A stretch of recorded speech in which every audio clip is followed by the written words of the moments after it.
السلام عليكم ورحمة الله وبركاته. أسعد الله أوقاتكم بكل خير، ويا مرحبا ويا مسهلا وحياكم الله. طول أعماركم. هذا دكتور يتفاجأ بما حصل معه أثناء رحلته. خلوكم معنا وتابعوا سرد القصة ومرحبا بكم. هذا طول أعماركم دكتور اسمه هشام. خرج الدكتور ذا هشام متوجه إلى المؤتمر العلمي الدولي لتكريمه على إنجازاته في الطب.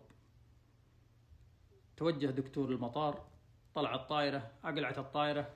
بعد ساعة من الإقلاع أعلن قائد الطائرة بأن الطائرة صار فيها خلل، وأنه سوف يهبط في أقرب مطار له حفاظا على أرواح المسافرين. بالفعل هبطت الطائرة في أقرب مطار لها. نزل الدكتور، توجه الاستعلامات يسأل عن أقرب رحلة يبي يطلع عليها. قالوا لا، ما في رحلة إلا بعد 16 ساعة. كلمهم، جاهم، قال أنا دكتور، أنا عندي مؤتمر. أنا قالوا ما عندنا غير اللي بعد 16 ساعة رحلة، لكن المكان اللي أنت بتروح له يبعد 3 ساعات، خذ سيارة استاجرها أفضل لك. بالفعل رجع للدكتور واستاجر السيارة ومشى متوجه للمكان اللي فيه المؤتمر. طبعا هو في الطريق جاه أمطار، جاه عواصف، جاه مطر، ما عاد يشوف الخطوط. الطريق ما عاد يدله من المطر ومن العواصف. شاف لذاك الكوخ الموجود في طريقه، قال أنا ما فيها إلا أروح لصاحب الكوخ ذا وارتاح عنده لين يقل المطر وأشوف الطريق وأعرف وين طريقي اللي أقدر إني أسلكه. جاء الدكتور، وقف عند صاحب الكوخ ذا، دق الباب، سمع صوت حرمة تقول اقلط حياك الله كاين من كنت.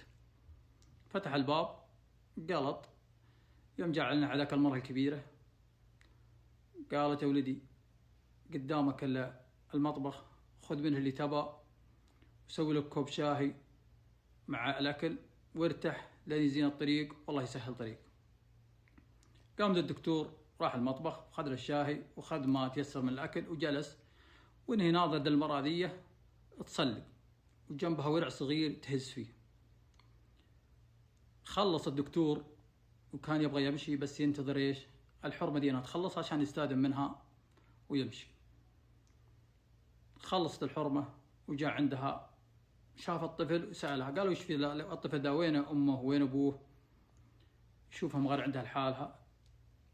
قالت الطفل ده هذا حفيدي، وأمه وأبوه متوفي، وهذا الطفل ما خليت ولا مكان في الدكاترة القريبين منها وما لقيت العلاج.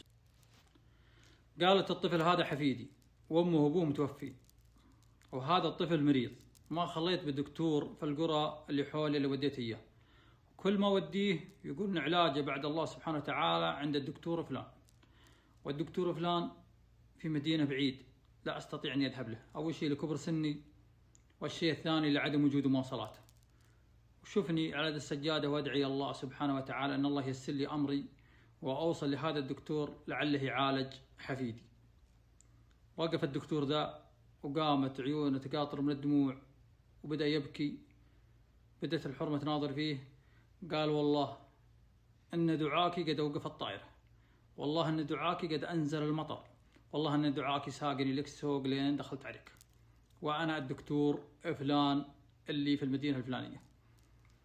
سبحان الله، عالج ذا الدكتور حفيدها وشفاها الله سبحانه وتعالى على يده. فالفائدة من القصة أن هذه المرأة أيقنت وتوكلت على الله حق توكله، ودعت الله مخلصة، فأجاب الله دعاها وساق الدكتور ذا سوق لين دخله بيتها. فسبحان الله الذي قادر على كل شيء.